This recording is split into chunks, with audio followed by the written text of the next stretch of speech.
Hello, this is Chris Colon of Two Strangers, One Podcast, in association with Geeky Inc.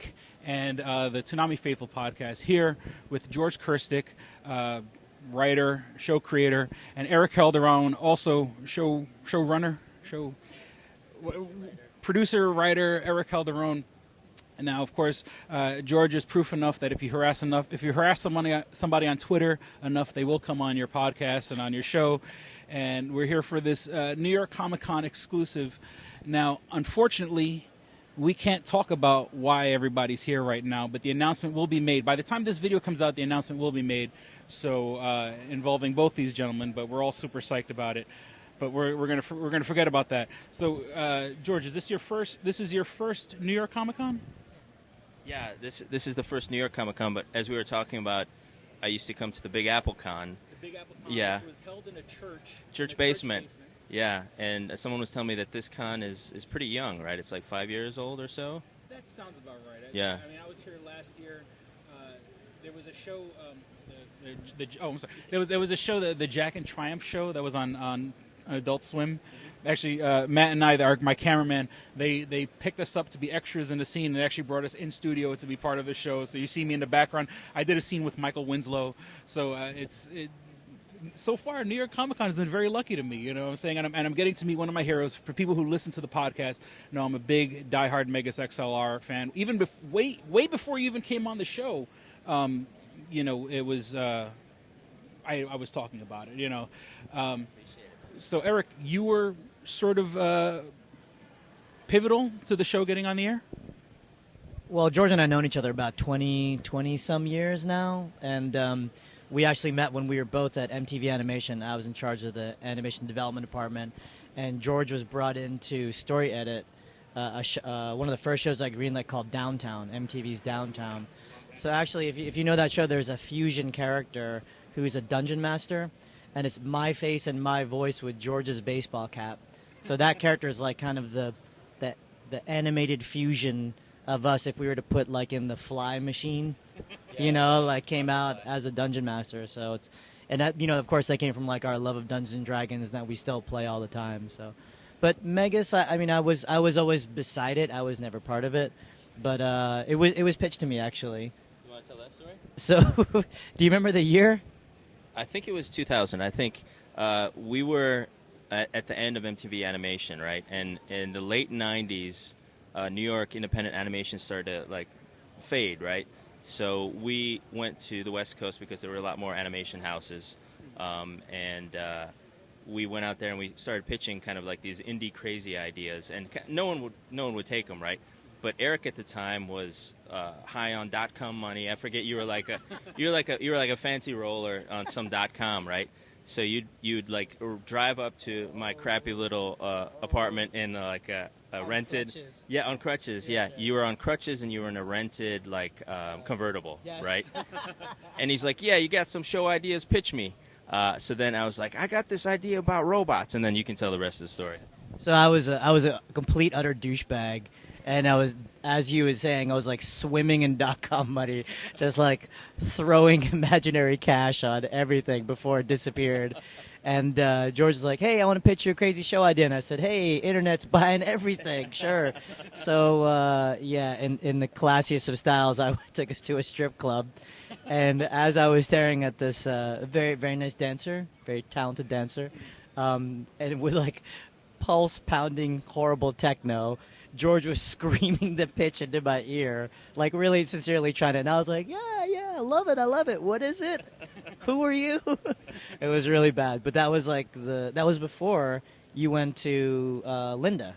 Yes. Right. And which was at Comic-Con. Yeah. And you should tell the story how you broke every single rule of pitching to pitch the show to Cartoon Network. Yeah. And If that's okay with you. Oh yeah.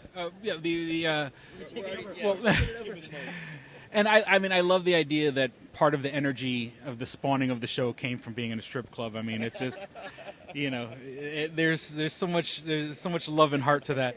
There's no heart, by the way. Heart by having no heart. I believe we had spoke about this on the podcast, how basically you had bullied your way into jamming a tape into her hand. Now no, because you, Jody, and Chris knew each other from the School of Visual Arts. Yeah, exactly. Yeah. And was she a teacher there, or maybe? Oh no. Yeah, that's right. No, you're Okay. right. Yeah. Okay. So I've been in development for like 20 years, right? There's a couple things you should never do when you pitch. Amen. One, don't ever pitch anyone at convention, Yeah. right? Two, don't ever pitch anyone after an actual panel. And three, don't give them any materials to take home. So what'd you do? We did all three. So we actually, it was kind of that New York independent spirit. Like, we made a trailer on a Another PC. risky thing. Yeah. Never make your own trailer with your own money. Yeah. So we did that, and actually, a guy who's coming to the New York Con by the name of Anthony Cupo, who is the inspiration for Coop, right? He's actually coming. He helped us do it. Like, he helped us build a PC, and Jody and Chris and Anthony and I and a few other people got together and did a small trailer, small pilot, and we put it on videotape, so it tells you how long ago this was. VCR, VHS. And Export from a PC to VHS. yes, back in the day, man. With a Yeah. video card. Oh, man, back in the 90s. So, yeah, I just ambushed Linda, who kind of knew us from SVA. She was a teacher. At the time, she was director of programming for Cartoon Network, and I just jammed it into her hand after she was running from a panel, and I was like, okay, I'll never hear from her. And then, as we talked about, like, we got a call later, and that became Megas, so, yeah. That's pretty awesome. I don't want to take up too much of your time. I thank you guys for coming out. But I think this being, now you guys are old hat when it comes to San Diego Comic-Con. This is your first New York Comic-Con. Well, not Big Apple Comic-Con, but New York Comic-Con. Is there anything, besides your announcement tonight, is there anything that you're excited, what you're looking forward to?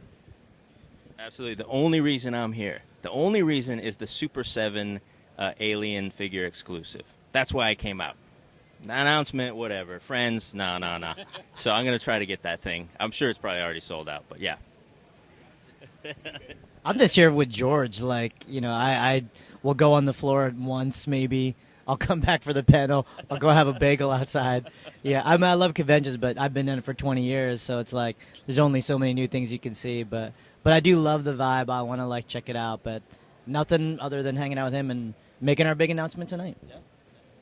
Now, Eric, you are the DM, or a.k.a. the Dungeon Master, for Dungeons & Dragons game that, according to George's Twitter that I follow, pretty much goes on every week, or is it every Friday and Saturday, or is it every Friday, every Saturday? So there's a couple games going on. George and I have a couple different groups. So whenever I Dungeon Master for George and other Titmouse people at Studio Titmouse, we play first edition, 80s version, really classic. We have all the old books. I still have my old 1982 Dungeon Master screen. And we ignore all the new rules. And I usually make kind of an adventure of the week. So we're in and we're out. George's other game is more modern, I think, Yeah, we do alternating Friday nights, and we were doing Pathfinder, and then we swapped over to Dark Heresy. So that seems to be like the flavor right now is some grim darkness. Yeah, because you guys have like the whole setup. I mean, the tables and George. I mean, follow if you're into like D&D, follow George's Twitter, because like you take like point of view like perspective shots. Like you get the camera down on there and the lens. It works. So, so I think what would interest most of our audience is the fact of the people who attend this weekly or bi-weekly D&D game. These are pretty much showrunners for, I guess, do you mind if I use the word nerdy shows? Nerdy showrunners that kind of run the gamut of what's on TV right now. I mean, we had games where it's like, oh, here's the guy who created Megas XLR, and here's the creator of Adventure Time, and here's the owner of the most successful independent, comic book company. Here's actually the producer of Green Lantern. Here's me, who's producer Afro Samurai, and it's like we're all here nerding out on games, and we never talk about work. Like we never talk about what we're doing, whatever. It's like straight up drinking and gameplay, and that's it. I'm grabbing the mic. But to speak to that, I'd say part of the reason, and I know we talked about this before, part of the reason we are doing all this is because it was that D&D communal storytelling inspiration creative juices. Exactly, right? That's what all we want to do is be storytellers, and different people have found different paths to it. But like, I think that's the wellspring of, like, we saw Star Wars, and we're like, I love spaceships. I want to tell a space story. And you play D&D, and you're like, I want to speak to like a fantasy world and crazy characters. So yeah. And also, it's funny that you bring up Star Wars because you actually worked on Star Wars: The Clone Wars, or Motor City, Megas XLR, and a host of other things. You don't. What did it say? You don't pitch someone at a con. So I'm not going to pitch you at a con right now, but I will.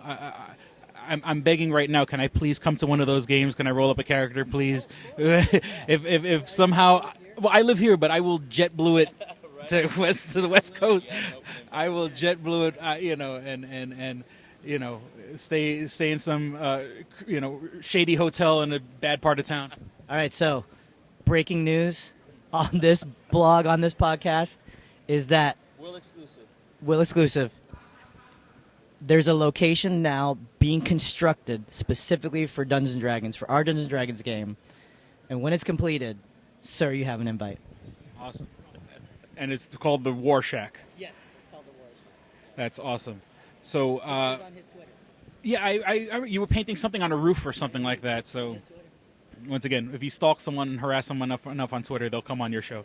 So, once again, this is Chris Colon of Two Strangers, One Podcast, in accordance with Geek Inc. Productions and the Toonami Faithful Podcast. I want to thank George and Eric for coming on our show. Thank you. Thanks for having us, guys. Rock on. Chicks dig giant robots.